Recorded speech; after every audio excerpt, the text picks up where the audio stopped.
Hallelujah. Welcome back, brethren, to another segment of our Churches Say No to Violence Against Women and Children. And we've had beautiful discussions by our panelists so far. I just want to hand over to Sister Theodora. We're not too far off our estimated time of finishing. So we'll do a little bit of catching up. But I understand that we've got quite a few questions and comments. Sister Theo, do you want to just take us through that before you take us into the next segment, please? Question/comment. It says, my son is the one who's been abused in marriage. His wife naturally has a strong personality and she earns more. This is ongoing. I advised him to call the police. Am I right? Do I call the police? Am I right to call? Am I right to call the police or not? Well, I would say as my first response, what measures have been put in place to correct Yeah. that, and at what stage as a church? Because we're not about breaking up families, and we certainly don't condone any sort of violence. As well, I want to say that as a pastor of a church, we don't condone violence, and as a body of Christ, we don't. So we don't hide it either. But is there a difference? And I want to throw this to my panelists. Is there a difference between somebody who commits violence once, and is there a difference between a pattern of repeated violence? So, on the matter of police and calling in law for law enforcement agencies, is it oh, he smacked me, this is the first time, therefore I call the police? Or do we only do that in cases of repeat, and that's just the character of that person? Anybody is for the panelists here? Any one of you, please? No, I mean, obviously, violence is not acceptable, even if it's one time. And obviously, there is research saying that normally police are called after numerous time of violence. So I wouldn't discourage people to call the police when there is an act of violence because it's not acceptable. We wouldn't, if a stranger come up and slapped us in the street, we wouldn't say, oh, because they only slapped her once, we're not going to call the police. Do you know what I mean? Yeah. Yeah. Okay. Okay. Can I hear from Sister Dolapo, please? Yes, yeah, I was just going to say, I think Sister Barbara said something. The law doesn't care whether you are a repeat offender or whether there is a pattern or whatever. Some first attempts have led to murders. And in the interest of the society, the public, of other people who are still breathing, who you can stop from dying, it doesn't matter whether it's the first time. Just report it. Okay. And I also want to hear from Sister Pastor Anna, very briefly, please. Go ahead. I just wanted to echo the same, but also to say, because I know some people may think, some women think that, oh, it's just the first time, he won't repeat it. But like both Sister Dolapa and Sister Barbara have said, it could be that one time.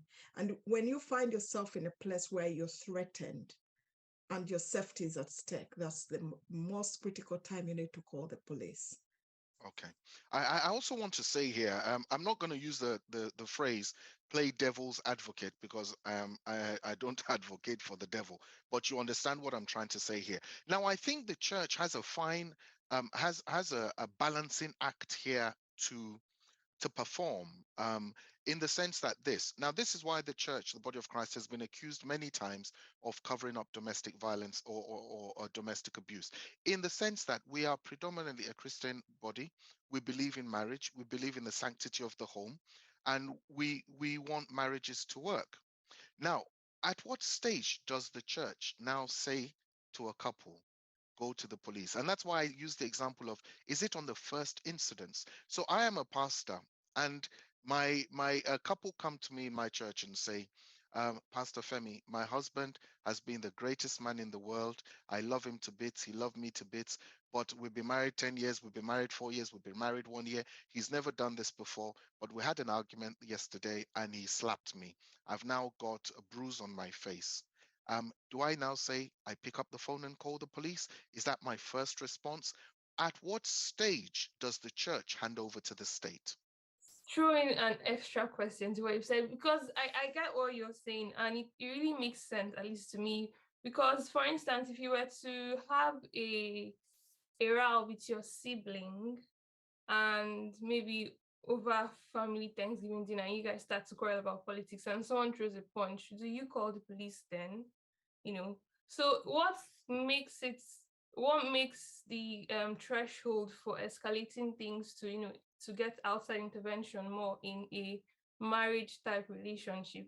Is it because of the prevalence of these incidents? We know that we're now more sensitive to it in that setting, and then we don't give any room for mistakes. Is there ever a scenario where a person does it once and doesn't do it again after they're corrected, or does it always progress to patterned abuse? That is exactly my question. That fine line. And again, do we look at in considering whether to report to the police or not? And this is an open debate. I just want to deal with this for a few moments because as leaders in the church and as representatives of the body of Christ, we might find ourselves, as we're going to see later on, where we're in a position to make that decision. And to be fair and to be just and to be biblical without seeming to be covering up something by the state. So, like Sister Theodora was saying, I think we're on the same page. It's a very fine balancing act. Do we consider, before we report to the police, do we consider the perpetrator's response? Do we consider his history? Because even if you go to a court of law, the court will ask, they always ask for what do they call it? What do they call it? Previous, isn't it? They say previous. They look at your previous pattern. So is our first response, you slapped me, I'm picking up the phone? By doing that, as having that as our first response, are we not actually not giving room for correction, or should that always be our first response? And as I said, as leaders in the church, imagine somebody came to you, you're a pastor, you're a deacon, a deaconess, you're a cell leader in the church, a respected worker in the church. Somebody comes to you and say this in the confines of confidence. Do you automatically pick up the phone, or is there some searching? Is there some investigation to be done at the initial? If I can come in, Pastor Femi, give me a second. And yes, of course, sir. Looking at that situation, there are two things you need to find out, because we are ministers of reconciliation. And then you have to find out the other party, let's say the abuser, is he a Christian? So in a situation whereby the husband doesn't even want to hear anything about God, so what do we do? I'm trying maybe more likely. I don't know whether it's Spanish I'm trying. So what do we do? The wife is the only one who comes to church, and she has an abusive husband. So, and you don't have the opportunity to reconcile, to bring the man on board, to be able to talk to both of them. So what do you advise us to do? And I think the situation, as far as I'm concerned, when it gets to a place where the life of maybe the member of the church is being threatened, then I think I will advise the lady to report to the authority if I don't have any opportunity to talk to the other party. But if they are both Christians, we can go in there, we can at least use the word of God. That's the manual we've got. But in a situation where the man is not ready even to come to the pastor, what do we do?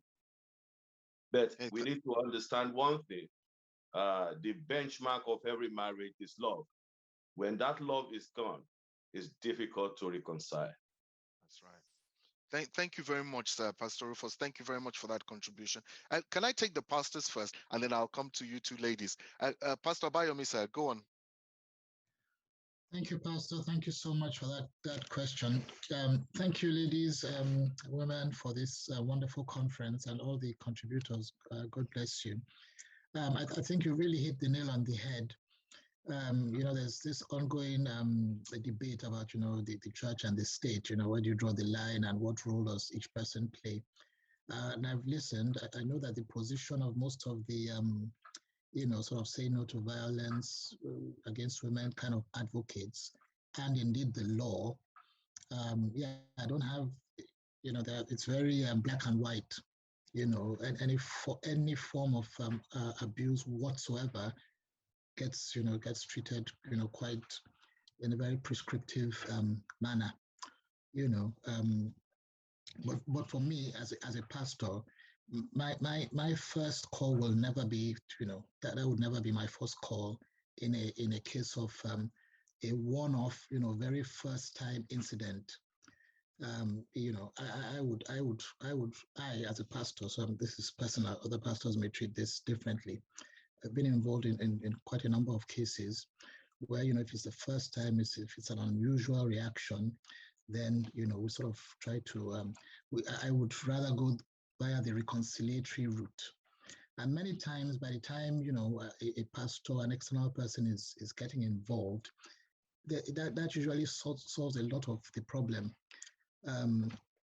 Again, like you said, if they're Christians, if they're regular members of your church, it's embarrassing. It's embarrassing that, your pastor has to come in and witness this kind of thing. So fortunately, in my experience, if in the few cases I've had to mediate in, that has ended really well. And I think we had I did give an example during the preview meeting, where we had to talk to somebody, and to his credit, he behaved himself afterwards.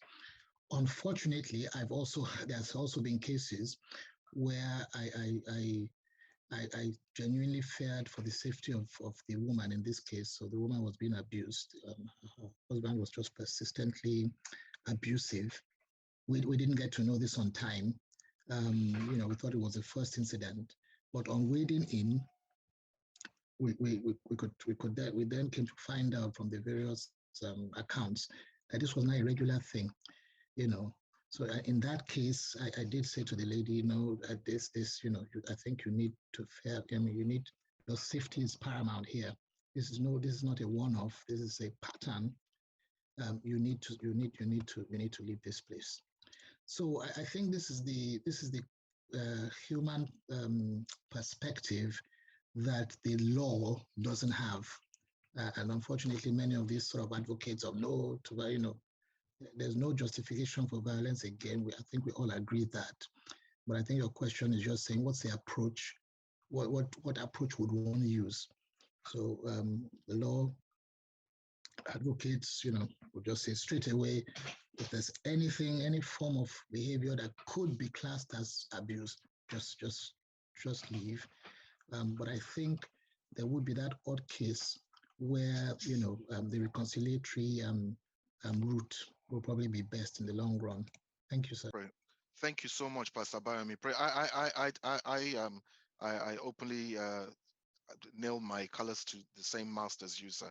I think as a pastor, my first response will be not to pick up the phone and do that. But then, of course, we have professionals here who are quite ready to let me have a different view. And this is the debate we must have. This is what it boils down to, where we can be transparent, still present the love of God, still bring out the option of reconciliation and healing and mending and solution before the law steps in. And those two go hand in hand, but there must be a fine balance. Thank you. So again, now I know earlier on I said that they need to call the police. I think it's like when you're backed against the wall and there's no escapism, a way out to escape at that moment, that is the time I would say a woman needs to call, because there's no way out. It's like a woman locked up in her room and he's kicking the door down, and she knows when she opens that door, when he gets in that room, that's it. That's the one I'm talking about. But where a woman comes to church and says, Pastor, or picks the phone, Pastor, this is what's happening. This is my take, like Pastor Bayomi said earlier on, is reconciliatory pathways. And this is where even the police, even we in social services, will ask always a woman, if there's domestic violence, what do you want to do? Because like the police, in their experience, women have picked up the phones, called, and then they've retracted after. And so they can't proceed. Or gone back to the relationship. Or gone back to the relationship. And they can't proceed simply because there's no sufficient evidence. So a lot of the time, what we would expect is to do the early intervention. Sometimes it may be that, okay, sir, you need to step out of the house for a period of time. Like Sister Barbara talked about timeout. And then we do the intervention work. where the man is not accepting that kind of piece of work, anger, whatever issues are going on. And of course, there are other things in the background. So when this kind of situations arise, there are things like we ask, is he drinking? Is there drugs involved? Because all these things, circumstances and situations matter. Yeah, if he's a sober guy who doesn't do drugs, who doesn't, and he just maybe had a bad day at work and lost it. Again, I'm not condoning violence, then it's different. But where he's a cocaine user or takes all manner of drugs, or and it's a pattern, then of course the risk is heightened, and there needs to be a different kind of response. So it all varies. Yeah, absolutely. And this is my point. This is my point, that it is not a one-stop shop. Circumstances, facts need to be gathered. It differs. Okay, very briefly. That that was not brief, but very briefly. Can I, Sister Dolapo, please? So I think that Anna has said a lot. But okay. First, I want to draw our attention to the fact that the court is not so far from human. The law is not so far from human. Even in divorce proceedings, at least under the Nigerian law, I've conducted proceedings that the judge would first sit, not as a judge, between the couples and try to kind of like, reconcile. Let's see if we can do this. And if it happens that it's not going to work, the judge will recuse herself and the case will be sent to another court for the proceedings to be carried out. So the law is not very far from humans like that. But in cases like this, I think it's a matter of discretion. It doesn't matter whether it's first or second, third or whatever. Sometimes you see a first case and you should know that, look, we can't manage this, because at the end of the day, when things go totally wrong, you have no control over people's actions. Everything blows spoon, and even the name of your church will get in the mix, especially in a country like this. Yeah. In some other countries, you may escape it. But what happened? I reported to my pastor, Yeah. So I think it's a discretion stuff. The law hears both sides too. It's part of the rules of natural justice to hear from both sides, but we are not the law. Yeah. Yeah. And like a pastor said earlier, sometimes the next person, the other partner is not even ready to listen to you. Yeah. But you never can tell. They could go back and never return, and then they are dead in a body bag. Yeah. Based on the conscience. Absolutely. And yeah, absolutely. I totally I agree with you on that point, Sister Dolapo, because if one time the first offender can actually feel that they've gotten away with it and lead on to worse. So that's very true. That's very true. But talking about the limitations of the church and the state, or rather the limitations of the church, and when we should bring in the state, I'm going to address that in recommendations. So we'll come back to that. Really, I consider it's a tight spot for pastors. But... Yeah, and we're going to explore that, God willing and time permitting. Okay, can I take Deaconess Mary, please, very briefly, please? Yes, thank you very much, everyone, for your contributions. I just wanted to talk about what Theodora, Sister Theodora pointed out in her own question. She said, when it happens between siblings, how do we deal with this? Because it does, remember, we're talking about domestic violence. It's not just limited to husband and wife. It also could be related to siblings. Now, this is where Barbara's presentation comes in very handy. Barbara is saying to us that we need to start from the grassroots. It's what you do at home. The children are following your steps. How you behave to your wife, how you behave to your husband, the way you talk to that person, the way you react. I know from back from home, the first thing we do is hit. We don't even talk. We hit the first thing. And that goes with us. We laugh about it, but that goes with us. And we apply that. And I don't want to be in a situation where I'm facing the court. There's no ignorance in the court. The court will ask you, did you not know? They've reported this to you. Did you know about it? So with Theodora's question, as parents, we do mediation. Now, if it's early stages and as a pastor, you notice this, or a family member, it doesn't have, let's not leave it to only pastor or your friend of someone, and you see this happening and you notice it, call and talk to the person who you're closer to. There must be someone, no one is an island. There must be someone that could talk to that person to try and see and address it. And for me, one thing that comes to mind is it was an OMC, ordained ministers program that we went to. Pastor Rufus might remember it. And there was this lady bishop from Bristol that was in the church in the program that day, and she said something. She was it was at night, I think midnight, and someone called her, a member called her, crying and shouting, and she could hear there was chaos in the background. She said, he's with the pot, he's trying to hit me with the pot. And she told her, why are you calling me? Call the police. Sometimes you deal with these cases on individual basis. That's right. You cannot say because you will wait till morning we'll talk about that. That person might end up in a bag, and you are one of the people that kept quiet about it. Yeah, absolutely. It is a very, and that is why I love the word Pastor Abayome used. He said prescriptive, and I'm going to unpack that, because that is it. This is the thing. The church doesn't have a universal means, or at least a UK means of a prescriptive response. So we are left to each individual to say what is my response. Now, if you're in an aircraft and God forbid the plane was about to crash and they had to evacuate, and the air hostess said, just jump out how you feel like it, whichever way suits you, deal with it. But there isn't. There is a standard procedure. There are thresholds. There's a prescriptive response, and that is what the church. And that, in part of my recommendations, and Sister Deaconess Stella will be looking at that. That how can we actually know? We don't need to be Einstein. What is the root of escalation? What are the thresholds we should be looking at? What are the measures?